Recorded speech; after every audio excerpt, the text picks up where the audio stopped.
It's a new day, and I've broken new ground, and I've set new pipes, and I would like to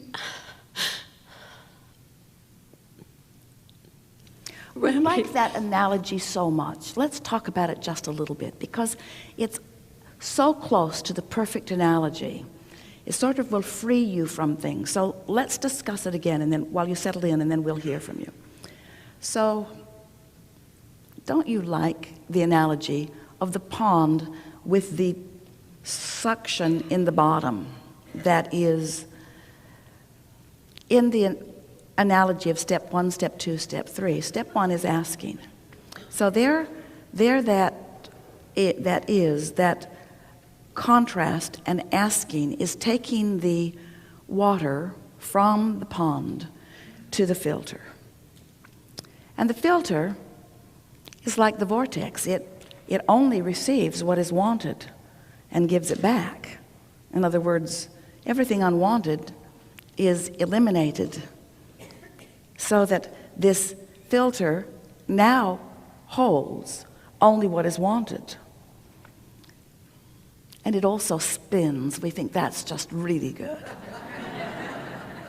And then it answers step 3. You ask, it filters, it gathers, and it returns to you whatever you've been asking for. But if your pipes are clogged up, then you are resisting the receiving of what you're wanting. So we're glad you've laid new pipes, but you're already beginning to clog them up just a little bit. No worries, you can lay new ones every day. But just be aware of what you're doing with every conversation, with every thought. Just be mindful of how it feels. And if it doesn't feel pretty darn good, then don't talk about it. So I would like to talk about the depth of who I am and the breadth of who I am and celebrate this new day. Well, we think that's a lot for this moment in time. We think that's heavy and unnecessary. You don't have to talk about your breadth and depth, just your now. Breadth and depth, that's a lot. Now, simpler, easier. And if in your now, you're always easy, then you get broader and deeper on everything that matters. But you don't get heavy in it. You stay light in it, because just whatever you want just comes whenever you want. This falls into the category, and we've said this hundreds of times to hundreds of thousands of people. You make too much of all of this. You make way too much of all of this. A lot of you have been convinced that if it isn't a little bit hard, then it really isn't worthwhile. Turns out that's not true. Yeah. You'll hear much more as we're moving forward. Let's leave it there? Yeah. Yes. Yeah.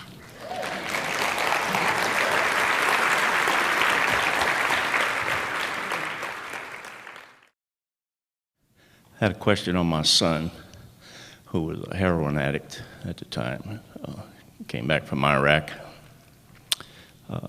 Your suggestion to me was I didn't have to take the whole of him, that I could take just part of him. Because our attention is upon what's happening with your vibration, therefore with your power of influence. And so the only way to get to where you want to be, or where you need to be in order to help in the way that you wanted to, is exactly that. I did exactly that. My son's been clean and sober 6 months now. But that's not the lesson I learned. I have no question here. What I learned from what you shared with me is that I could do that with every human being. And I have, and that has changed my life. And what makes the difference when it's someone that you really care about? And in other words, that's the distinguishing factor, isn't it? Yes. In other words, there's more more desire with someone that you're invested in, but it also, therefore, is more difficult. Yes. So the fact that you accomplished it with great desire and with more difficulty means you can do it with anyone. Yes. Yeah. Just one request. Next time you talk to Esther, could you ask her to have more land cruises?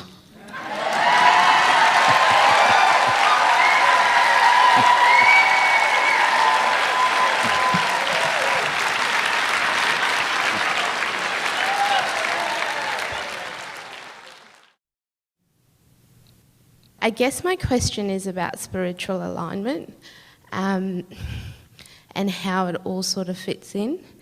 I've been told... Is there any alignment other than spiritual alignment? Since we're encouraging you to align with that which is spirit, that's the only way we ever mean alignment. I think I'll take it a little step further than that. I actually get messages from the other side. Yeah? The other side of what? Well, I get messages that come to me.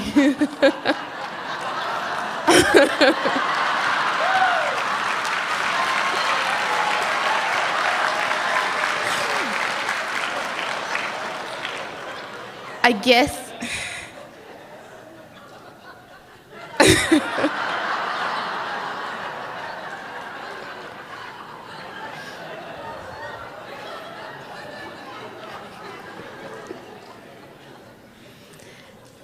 The other side of what? The other side of reality? No, just when I close my eyes, I see stuff and I get messages. And we're just teasing you lovingly about what the other side is, because we are working to blur the distinction between what is physical and non-physical. Because we want you to understand that everything that is non-physical, all that you've been asking for, is focused with you here. And it is so natural that you would find a vibrational place of allowing yourself to see from that perspective. But there are vibrational impressions that come from wherever you are. And so that's really the distinction that we were making. Okay. Yeah. So when you say the other side, you mean the other side of pure positive energy? The white energy side, the white light side. How do I know that my pipes are clogged, because for a while there I wasn't getting any messages. And recently, a couple of weeks ago, I had two messages come through for two different friends. And it was quite accurate, the information that I relayed to them. I just want to know how do I make it a constant flow rather than... Well, the most important thing is acknowledge when it is happening rather than acknowledge when it isn't. In other words, the statements of I am a receiver of that help to increase that, and my pipes are clogged helps to decrease that. So it's noticing it, doing more of it, putting yourself in a good feeling place often with the intent of receiving. The most important thing, and we say this to all of you who are actively wanting and experiencing this reception that she's talking about, the most important thing to remember is that step 1 is the asking for the information, and step 2 is the delivery of the information, and step 3 is the allowing of the information. And so if it is something that you are asking about and your question is really active within you, you can't really receive a clear answer when the question is so dominant within you, because the vibration of the question and the vibration of the answer are very different. That's why it works better for you with friends or with others than it does with your own questions. But you still can do it. Just put some distance between. In other words, ponder what you're wanting to know for a few days, and then in your most relaxed state, or usually in a point in time when you're really not looking for it, the answer will come through. And you can feel the resonance of it. You know when it comes. So it's just a matter of doing more of it. Ask more. If you want more answers, ask more questions. That was the benefit that Jerry gave to all of this. In fact, all of this is a result of his asking. You are all perpetuating it, but it was his intense desire to know that really got the momentum going for all of this, you see. So it's just a matter of asking, asking, asking. Ask and allow, ask and allow, ask and allow. You can't miss. Yeah, really good. Yeah.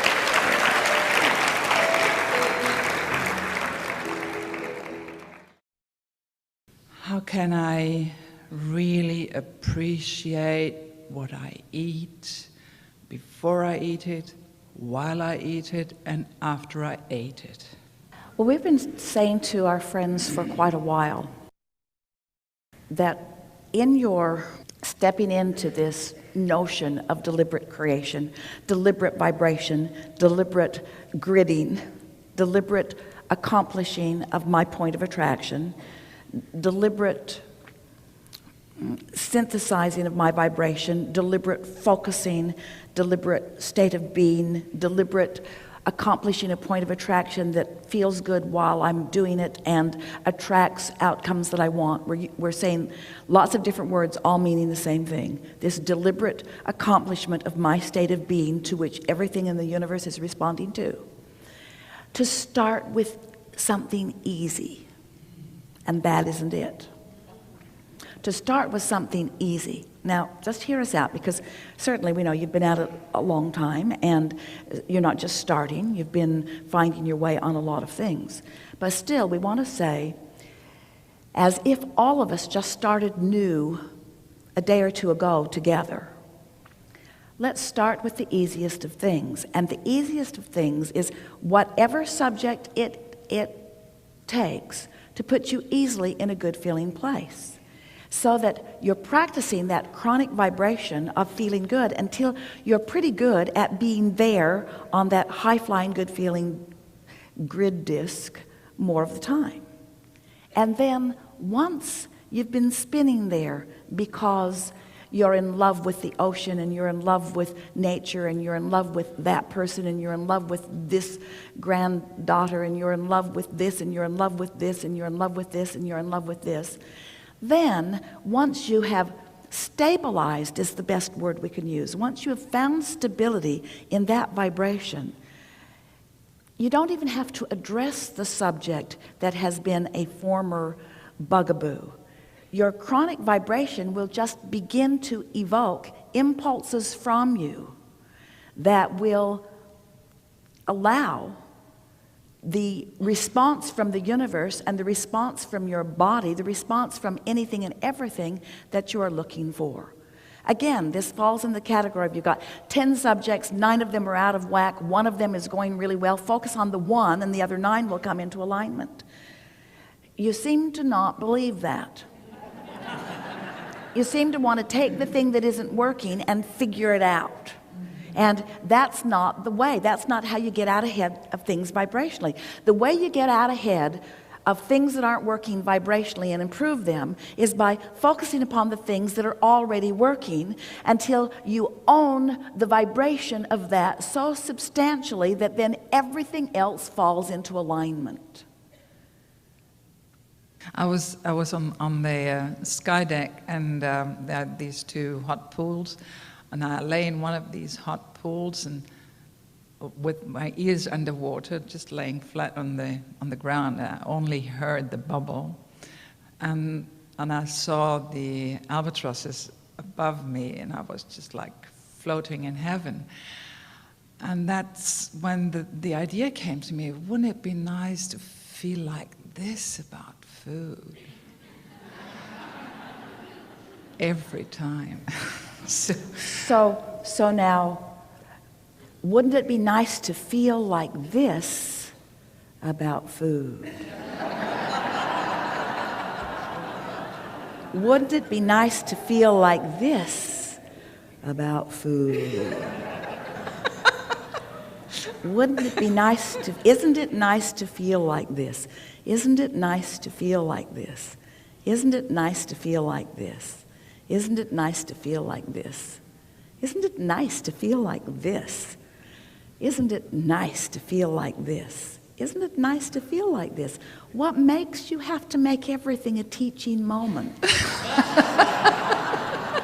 What makes you have to make work out of something that a minute ago wasn't? Is that making sense to you?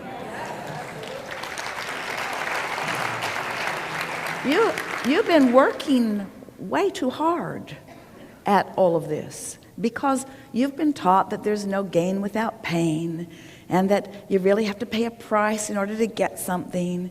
And you also have believed that your action was what it was about.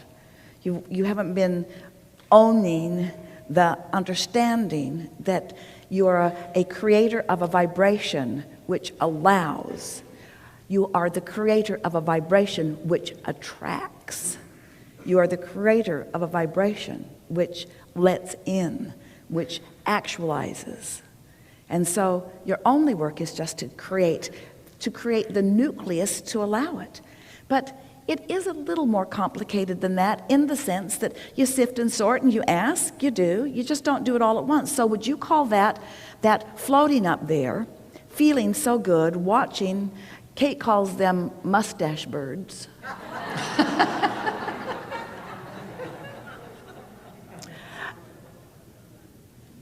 Isn't it nice to be there? What is that, a step 1 moment, a step 2 moment, or a step 3 moment? It's a step 3 moment. It's a step 3 moment. So what's the inclination to turn a step 3 moment into a step 1 moment? Isn't that sort of what there's a step 1 moments come naturally. So here's the real question that this gathering has really promoted, perpetuated, and made it distinct enough that we think it is yours forevermore. When you're in the middle of a step 3 moment, don't you want to keep that momentum going longer? Why would you want to kill momentum of that with a problem you're trying to solve? You see what we're getting at? That's really good, isn't it?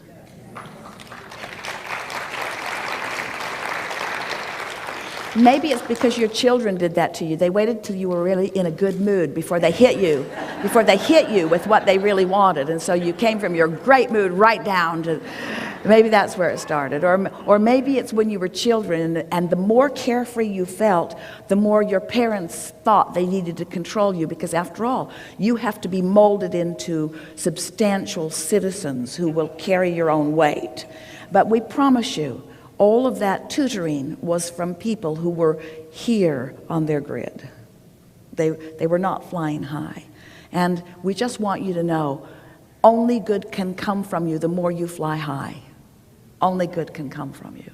And we think those magnificent birds are just visual demonstrators of that. Watch them. Do you see them struggling? Do you see them fighting with each other? Sitting on the wind. I love Allowing. the way they just stand in the wind. Yeah. Completely supported, placing themselves perfectly. That's what you're doing. You're placing yourselves perfectly. Really good. Yes, thank you. Yeah.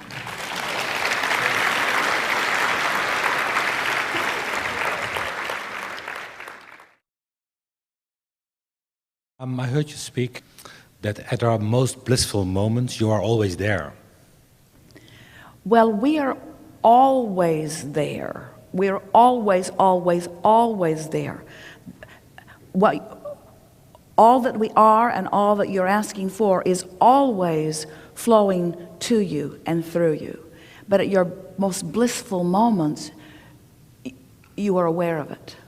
And that's what the feeling of bliss is. It's the alignment with that. I thought you were doing overtime these days here. Because I could feel it more and more and more. Yeah. Bliss is just conscious recognition of alignment. Yeah. Alignment with what? Alignment with all that you've become. And so it has to follow that you understand when we say all that you've become is that includes all of us. becoming as you are asking. Yeah. I also heard you speak like that we come into the physical with intentions. Your intentions are usually general in nature when you are born. Intentions. Yeah. Does everyone have the same intentions when they come into the physical? In the general sense of you come with the intention of exploring variety and coming to personal conclusions about new personal expansion. You come with complete understanding of your internal guidance system and an intention to utilize it. You come with an intention to maintain your absolute awareness of freedom and to express yourself freely and individually and specifically and uniquely. None of you said, I'll come forth and follow someone else's intentions. Not one of you said that. Not one of you said, I will take score of what's most wanted around me and I will become the perfect conformist. Not one of you said that. That's trained into you after you get here, but it was never an intention that any of you held. And it steps all over your toes of freedom. The way you present it now, it seems like it's the same for everyone. Well, those things are. And what are the differences then? Those things are. Other intentions are, or other understandings are, that expansion must be, and that expansion can be consciously acknowledged and therefore joyfully experienced, or expansion can be not understood and not joyfully experienced. In other words, there's a lot of knowledge. But your intentions were basically to come forth, mix it up, find out what you want, and line up with it, and experience the joy of moving from where you are to this new place that you want to be all day, every day, eternally. In other words, that is the intent of all that is. And you might say, well, was it an intention that then caused the reality of that? Or is it a reality that we've all just conformed to? And we say it was an intention that has caused the reality of that. And now there has been enough intentionality set into motion that there is momentum that you all, everyone who is physically focused in a human body, can ride the wave of those intentions forevermore. Don't you like knowing that? Don't you like, that's what well-being is, you see. That's why that well-being is. What I'm more reaching for is the diversity. Is it caused by the different intentions people come in? No. Or do they pick it up here it during is. the The diversity was also an intention. Because without it, there can be no expansion. Yeah. It's the premise of all expansion. So you said, we will be perfectly different. And that's why you feel so awful when you pick some person or some segment of something and you use it as your excuse to push against it, as if you need sameness in order to feel good. Oh. Wonderful. Yeah. I really enjoyed this interaction. Thank you. We did as well.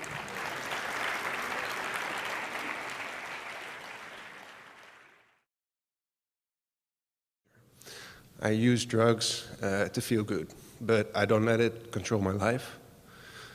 Don't let it control my work. I have control over it. And I do it because I love living in the moment. I always do. Try to, at least. And that puts me there. When I'm using, I can be more happier with the place where I am. And because the place where you are is less focused, and therefore you're introducing less resistance to it. So it would be accurate to say that you are in a clear place of allowing. Yeah, that's what I also notice is when I'm using, my grid is always up here and is always filling in real quick with things I just put in my vortex just a few hours or just a few days ago. Just fills in so seamlessly. But my question about it is, because it is a drug, is it an artificial kind of vibration, or? Well, it isn't. You could feel that something's a little out of whack about it, and that isn't it. But here's what is. And we're not trying to talk you into or out of anything. And we like that you find a way that gives you some relief from resistance. In other words, we see benefit in that to some extent. But in light of what we've been talking about in these hours that we've been together, this will be a really easy platform for you to understand the answer to this question. So we're talking about vibrational momentum. And we're talking about the focusing with the intent of establishing a vibration and maintaining it long enough that there is, let's find the perfect word. Enough momentum going. Momentum is the right word, but there's something about when momentum has been established for a long enough time. Our friend was asking about learning, and we want to integrate learning with knowing, and we want to integrate learning with knowing with being. In other words, in time, you get to the place, it's what we were talking about the source energy is in that place of such knowing, of such well-being, that there is no divergence that would be recognizable from your point of view that would deviate from that. And so there is a momentum in focus that then you own it. It's not to say that you might not dip from it, but it causes more of a sustaining of a vibration. So with drug use, so you're living normal life like everyone else, and you're asking for all kinds of things. So you're doing step one, and Source is doing step two, and flowing back to you all of the things that you're asking for. And then you find some way, we're encouraging through meditation or through deliberately moving yourself into that higher vibration through any number of the processes that we have and we'll be talking about. And so you find yourself in a state of allowing. And now as you allow that momentum and you use your ability to focus there, now you can sustain that momentum. And when you are utilizing a substance, that sustaining of that momentum is not the same. We've said in the past, and we'll say it here, and then we will re-emphasize it in light of this new discussion that we're having that makes it even clearer, that the use of many substances can put you in a place where you are softer and less resistant, and therefore allowing the resistance to subside. But your ability to focus and remember and sustain that vibration is just not there. No. It's just not there. So it is a temporary solution. Now hear this. You're really going to like this. It's the same, we really like this. It's the same advantage that your slumber gives you. In other words, when you sleep, you stop focusing, and when you stop focusing, your attraction of everything subsides. Your resistance is gone when you sleep. Yeah. But when you wake up, you're more likely to pick the vibration up right where you last left it. And when you come down from your high, you're more likely to pick up right where you last left it. Such a good conversation. Thank you. Yeah.